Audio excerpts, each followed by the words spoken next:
रामाय रामभद्राय रामचंद्राय वेदसे रघुनाथाय नाथाय सीताय पतये नमः. Ayodhya chapter number 81, the National Assembly. The recital begins now. The saintly Vasistha saw to it that the Nandi and other auspicious rites preparatory to a king's installation were gone through that night. At daybreak, bards and minstrels, heralds and pursuivants, panegyrists and chroniclers gathered in the king's antechamber, discoursed sweet music, vocal and instrumental, and offered sweet praise and deft to Bharatha, their future king. The huge drum that announced the watches of the night thundered out its deafening notes under the skillful and vigorous strokes of the golden sticks. Merrily blew the conches and other instruments, high and low, giving forth the various notes of the octaves. The mingled sounds spread far and wide and dealt another wound to the tortured heart of Bharatha. He started from his bed and cried out, "These are meet for his majesty. Mistake me not for him, all unworthy as I am. Stop, please stop." He turned to Shatrughna and said, "Child, see you the extent of the evil and injustice wrought by Kaikeyi? Law and order have already begun to fail in this kingdom.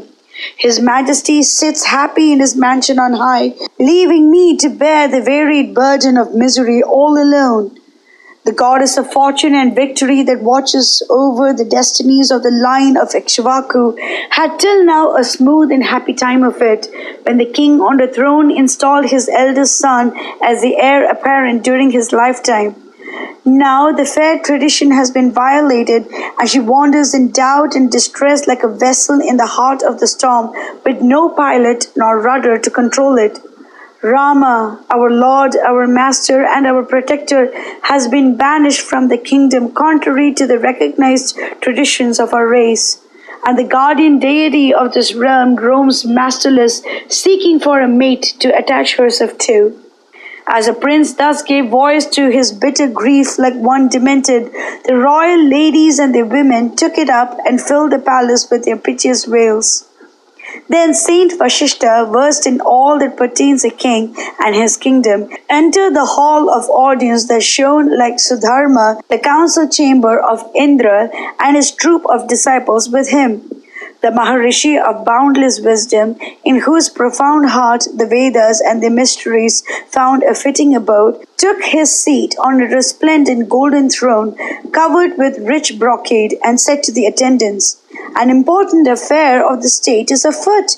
Go forth and gather here Brahmanas, Kshatriyas, Vaishyas, captains, counselors, the most trusted servants of His Majesty, Bharata, Shatrughna, Vijaya, Sumantra, and others that are ever intent upon the welfare of Bharata." The vast hall resounded to the tumult of chariots, horses, elephants, and palanquins that conveyed thither the hurrying crowds. Bharata made his entrance therein, and all rose to receive him as they did in the time of Dasharatha, more like the celestials welcoming their lord and master. The spacious hall gleamed like a large lake on the ocean side. Saint Vasistha was the deep waters that ran smooth therein. Bharata and Shatrughna were the whales and mighty elephants that disported themselves fearlessly in its depths. The ministers and the generals were the gems and the shells and the sand hills that lined its floor. In short, it recalled the glorious times of King Dasharatha. Mangalam Kushlendraya Mahaniya Gunabdiye Chakravarti Danurjaya Sarvabhaumaya Mangalam.